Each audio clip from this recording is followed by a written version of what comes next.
Yo guys, kembali lagi bersama saya ya. Assalamualaikum warahmatullahi wabarakatuh. Ini adalah video ke-14 ya guys ya, episode ke-14 dari playlist BBMA dari nol sampai mahir.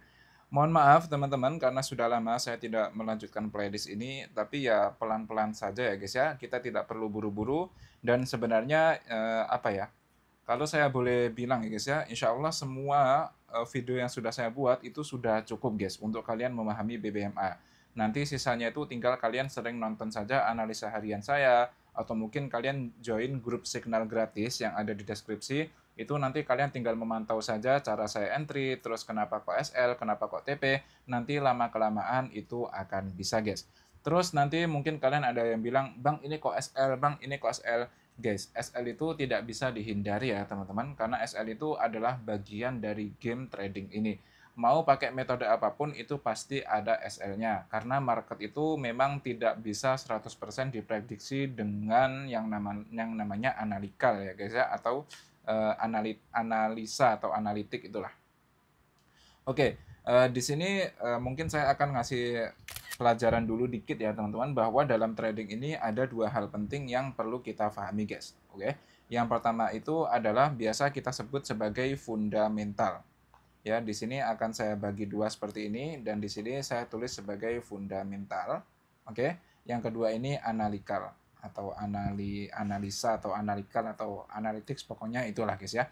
Nah, analisa ini yang mencakup banyak sekali metode guys. Misalnya kalau kita yang biasa kita pakai itu BBMA, kemudian mungkin ada ACT, ya, kemudian mungkin ada support dan resistance, ya, terus kemudian mungkin ada supply dan demand.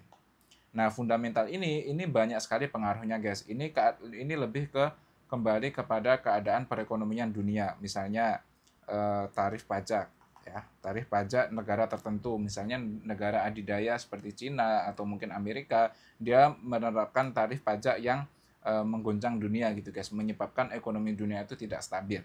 Kemudian yang kedua mungkin perang ya, biasanya perang, atau mungkin yang ketiga itu biasanya ada konflik guys, ada konflik antar negara. Nah, ini semua guys, ini apa ya, mempengaruhi pergerakan market gitu guys. Makanya oh ya, ini ada lagi yang sering terjadi tuh news guys ya, berita seperti NFP itu kadang tiba-tiba naik terus turun lagi gitu.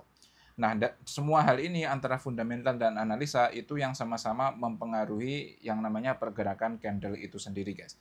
Nah, kalau analisa ini berdasarkan teori ini ya guys ya, yang history will repeat itself itu loh, atau ya gimana kalau saya salah ngomong mohon maaf, nanti tolong dibenarkan di kolom komentar ya. Intinya sejarah itu cenderung akan berulang. Jadi kalau analisa ini kita menggunakan backtest itu sudah cukup guys. Misalnya secara backtest ketika harga itu membuat extreme diamond, misalnya pertemuan antara low BB dan MA50 dan semua candle dan juga ada MA5 MA10 low, itu biasanya cenderung akan naik sangat tinggi. Itu secara analisa dan itu memang biasanya benar. Tapi ingat, analisa saja itu tidak cukup guys, karena masih ada fundamental. Walaupun secara analisa itu kemungkinan akan naik sangat tinggi, tapi kalau secara fundamental ternyata tiba-tiba ada news atau ada perang atau ada konflik yang menyebabkan harga itu turun, ya dia akan turun guys. Ya, dan ini yang fundamental ini tidak bisa diprediksi sama sekali teman-teman, karena ya siapa yang tahu ya, yang tahu hanya Tuhan gitu ya. Jadi ya itulah seperti itu ya. Oke, langsung saja di video ke-14 ini saya akan membahas tentang signal jahat dan signal buruk ya guys ya. Ya, signal jahat dan signal baik lah ya. Mungkin istilahnya ya nanti bisa kalian perbaiki sendiri saja. Intinya dalam BBMA ini sudah masuk ke materi umum ya teman-teman. Dalam BBMA kita mengenal ada dua hal penting ya guys. Yang pertama itu adalah signal dan yang kedua itu adalah setup. Ini harus di luar kepala ya teman-teman. Kalau kalian masih bingung terkait ini, maka kalian harus mengulang-ulang terus pelajaran tentang BBMA ya. Nah, signal ini kita biasa membaginya menjadi dua ya teman-teman. Ada satu dan dua. Yang pertama ini adalah momentum. Di sini saya cekat momentum. Dan yang kedua adalah CSAK. Nah, ini juga harus sudah di luar kepala ya guys ya. Apa itu momentum, apa itu CSAK, itu harus di luar kepala. Nah, untuk setup ini biasanya saya membaginya menjadi tiga, yaitu yang pertama itu adalah re-entry, yang kedua itu adalah extreme, saya singkat EXT saja, dan yang ketiga adalah MHV atau market hilang volume. Nah, ingat signal ini guys, signal ini adalah bukan poin untuk entry. Kita entry-nya di mana? Kita entry-nya di setup ya guys ya, karena setup ini adalah poin untuk entry kita. Jadi misalkan dalam suatu candle atau dalam suatu chart itu dia membentuk momentum atau dia membentuk CSAK, maka kalian tidak boleh entry guys. Karena ini memang bukan tempat untuk entry. Entry-nya di mana? Ketika terjadi momentum, ya udah berarti kalian menunggu re-entry, dan ketika terjadi CSAK sama juga kalian menunggu yang namanya re-entry di sebelah sini. Dan re-entry inilah yang nanti menjadi poin untuk kita entry. Oke? Nah, selanjutnya kita akan membahas fokus kepada signal dalam video kali ini. Ini tadi hanya mengulang video-video sebelumnya saja ya teman-teman. Nah sekarang saya akan memberikan materi terkait signal baik dan buruk atau ya signal jahat dan baik lah guys ya. Nah signal. Oke, jadi signal ini hanya ada dua ya teman-teman. Hanya ada dua, yaitu momentum dan juga CSAK. Nah nanti saya akan memberikan teori dan memberikan SOP ya teman-teman, kapan momentum itu valid dan kapan CSAK itu valid. Kenapa momentum dan CSAK ini harus valid? Karena gini guys, momentum dan CSAK itu adalah signal yang nanti akan memberikan setup. Ini kan signal ya, signal, dan yang nanti dia itu akan memberikan setup. Kalau signalnya saja ini buruk ya, misalnya signalnya ini jahat, signalnya buruk, maka nanti setup yang diberikan ini juga akan buruk guys. Ya, setup yang diberikan ini juga akan buruk jika signalnya jelek. Nah, kalau signalnya jelek, terus setupnya juga ikut jelek, terus kemudian kita entry di setup yang jelek. Kenapa setupnya jelek? Karena dikarenakan signalnya jelek, maka nanti entry kita juga akan jelek dan kemungkinan besar akan SL. Oke, jadi paham ya teman-teman, itu teorinya lah. Itu teori singkatnya. Nah, tapi kebalikannya juga, jika nanti signalnya itu bagus, maka maka nanti kemungkinan setupnya itu kemungkinan besar akan bagus juga dan kita bisa TP. Oke. Nah, kemudian ini ada kaitannya juga dengan multi time frame ya, teman-teman. Jadi ini pembahasan multi time frame. Nah, ini sudah saya ulang sebelumnya, tapi akan saya ulang sedikit di sini. Time frame yang kita gunakan itu adalah yang pertama adalah weekly. Oke, kemudian di sini ada daily, ada H4, kemudian H1, kemudian M15, kemudian M5, dan kemudian M1. Ya. Di sebelah weekly di sini ada monthly, guys. Tapi monthly itu jarang saya pakai ya karena terlalu tinggi masanya itu 1 bulan terlalu tinggi ya teman-teman. Kita hanya fokus ke weekly ke bawah saja, itu insya Allah sudah cukup. Nah di sini saya ingin mengatakan guys, signal itu ada dua ya, ada dua. Yang pertama yaitu momentum, akan saya singkat MMT.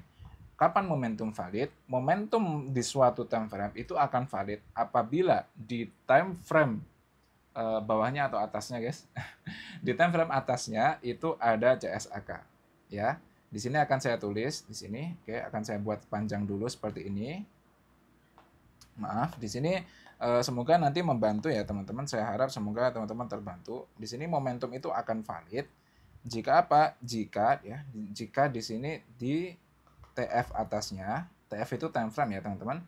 Di TF atasnya ada CSAK. Nah, semoga kalian nggak bingung ya guys ya. Intinya nanti akan valid apabila di time frame atasnya itu ada CSAK. Nah, untuk CSAK itu kebalikannya guys. Itu kebalikannya. Untuk CSAK, ini dia baru akan valid apabila di time frame bawahnya, maaf ya kalau tulisannya jelek, itu ada momentum. Nah, jadi ini saling melengkapi saja sih teman-teman. Jadi momentum itu akan valid apabila di time frame atasnya ada CSAK. Sedangkan CSAK di time frame atasnya itu baru akan valid juga jika di time frame bawahnya itu ada momentum. Jadi dibalik-balik doang gitu guys. Nah logikanya gimana? Logikanya seperti ini. Misalkan di weekly di sini ada momentum. Nah momentum ini baru akan valid jika di time frame atasnya yaitu monthly itu ada CSAK. Tapi ini saya salah ngasih contoh ya guys ya, karena di weekly kita akan coba di M15. Misalnya di M15 di sini ada momentum. Nah, momentum ini akan valid apabila di time frame atasnya itu ada CSAK.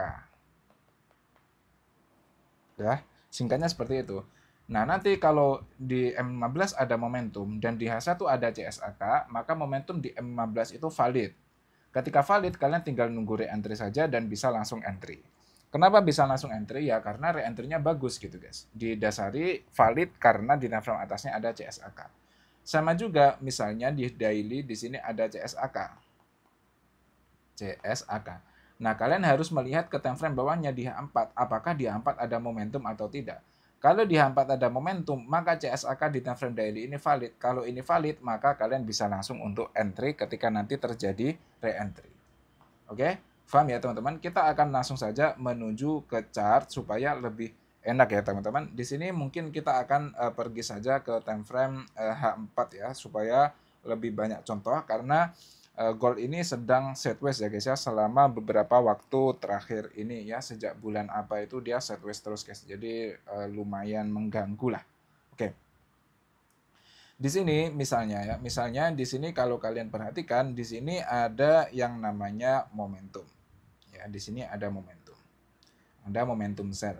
Nah, kalian bisa lihat guys, apakah momentum ini valid? Momentum ini valid itu apabila di time frame atasnya di daily, ya ini kan H4. Berarti kita akan lihat di daily, apakah di daily itu ada CSAK atau tidak. Karena yang memvalidkan momentum di suatu time frame itu adalah CSAK di time frame atasnya. Kita akan coba lihat di time frame daily, apakah di daily ada CSAK di area yang kita tandai tadi. Nah, area yang kita tandai tadi ini ya guys ya. Ini kalau kalian perhatikan, ini tidak ada CSAK di area yang kita tandai ini. Kenapa tidak ada CSAK? Karena candle yang besar ini, ya di candle yang besar ini, yang merah besar ini, kalau kalian perhatikan, dia itu close-nya di area sini guys. Close-nya di bawah sini. Dan kalau kalian perhatikan secara seksama, dia itu close tapi tidak mampu melewati MA5, MA10 low. Ya, dia itu close-nya masih di sini guys. Jangan close-nya di sini. Sedangkan MA5, MA10 low, ini MA10 low ya yang ini, dia itu belum mampu dilewati. Kalau dia close-nya di bawah sini, baru nanti dia menjadi CSAK. Intinya ini masih close-nya itu masih di dalam area MA5, MA10 low, guys. Berarti dia tidak ada CSAK. Oke.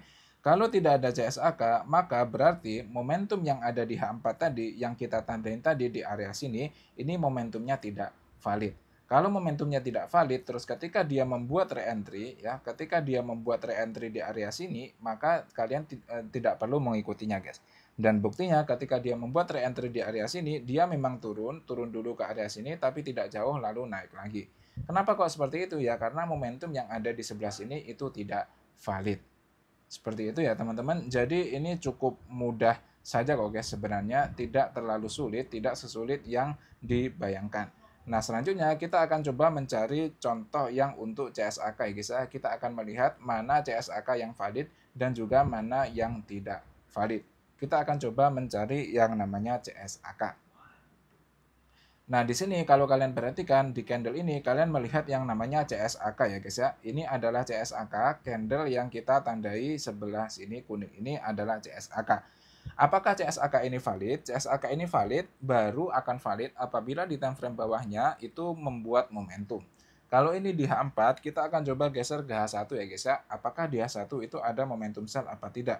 Karena momentum sell di H1 itu nanti yang akan memvalidkan CSAK yang ada di time frame H4 tadi. Nah, di sini akan kita coba lihat di area yang kita tandai tadi. Nah, di sini kalau kalian perhatikan di area yang kita kotaki di H4 tadi, oke, di H4 CSAK, itu di H1 di sini kalian bisa melihat ada momentum sell ya guys ya, di area sini ada momentum sell. Kalau seperti itu, berarti sudah valid bahwa CSAK di time frame H4 tadi itu valid. Kalau CSAK di time frame H4 itu valid, maka kalian bisa mengikutinya guys. Maksudnya bisa mengikutinya gimana? Ya kalian tinggal menunggu saja re-entry-nya, terus kemudian kalian bisa entry. Nah, di sini misalnya ya, setelah membentuk CSAK di area sini, dia turun, terus membentuk re-entry di area sini.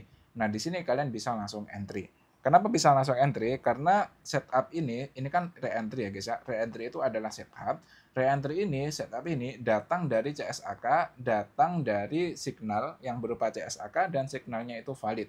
Kalau suatu setup itu datang dari signal yang valid, maka kemungkinan besar dia itu perjalanannya akan cukup jauh. Oke teman-teman, mungkin cukup sekian dulu. Saya harap ini membantu kalian ya. Saya doakan semoga kalian sukses selalu. Dan buat kalian yang pengen join grup, silahkan saja klik link yang ada di deskripsi. Oke teman-teman, akhirul kalam. Assalamualaikum warahmatullahi wabarakatuh.